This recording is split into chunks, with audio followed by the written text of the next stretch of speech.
Everybody is looking for the ruby tiara, Blackwood Manor, a place steeped in history and mystery, standing tall amidst sprawling gardens and ancient trees, big and quiet, full of secrets. Every room whispered tales of the past, and every corner held a shadow of its own. Charles Blackwood was back home. The manor had always been a part of him, and returning felt like stepping into a forgotten dream. The ballroom was buzzing. Family and friends were there for his aunt's 80th birthday party. The air was filled with laughter and the clinking of glasses. Everyone was looking at the ruby tiara. It belonged to the Blackwood family, a symbol of their legacy passed down through generations. It sparkled under the lights. It was amazing. The way it caught the light was mesmerizing, almost magical, and maybe a little dangerous. Everyone wanted it. The desire in their eyes was unmistakable, a mix of admiration and envy. The party was full of talking and laughing, but Charles felt something was off. A sense of unease crept over him, like a shadow in the night, like something bad was going to happen. Later, everyone went to bed. The manor, once lively, now fell into a deep, eerie silence. The house got quiet. Charles went back to the ballroom. The silence was almost deafening, and the air felt heavy with anticipation. It felt strange and empty. The tiara was gone.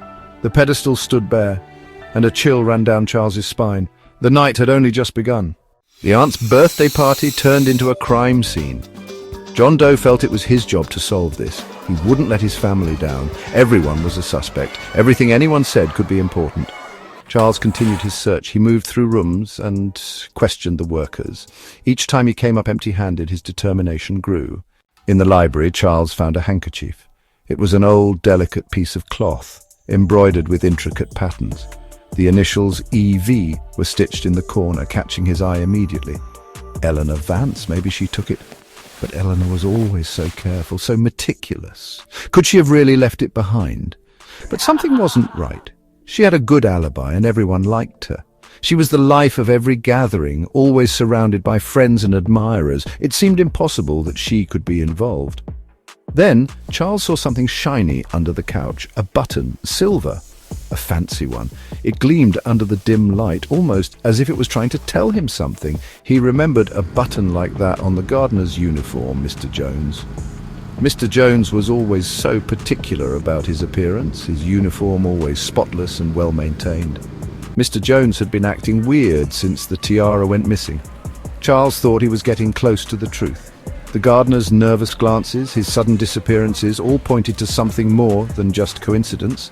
But why would Mr. Jones take it? What could he possibly gain from stealing the tiara? The questions swirled in Charles's mind, each one more perplexing than the last.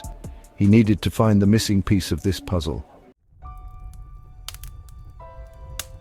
John Doe talked to Mr. Jones. He told them everything. He was hesitant at first, but as they sat in the dimly lit room filled with antiques, he began to open up. His voice trembled as he recounted the events that led to the discovery. The button was the last piece of the puzzle. It was an old, ornate button, unlike any they had seen before. Mr. Jones handed it to John Doe with a knowing look, and they realized its significance immediately. Charles Blackwood. But he didn't steal the tiara to sell it. He had a different motive, one that was deeply personal and rooted in a sense of justice. He wanted to keep it safe. The tiara was more than just a valuable item. It was a symbol of his family's legacy and honor.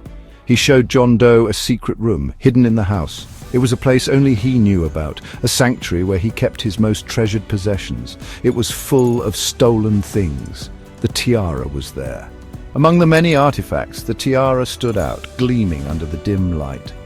Charles Blackwood, Mr. Jones' family used to work at the manor. They were loyal servants, and over the years they'd become part of the Blackwood family history. He thought the Blackwoods took things that weren't theirs. He believed that many of the items in the manor rightfully belonged to his family. He thought he was like Robin Hood, taking back what belonged to his family.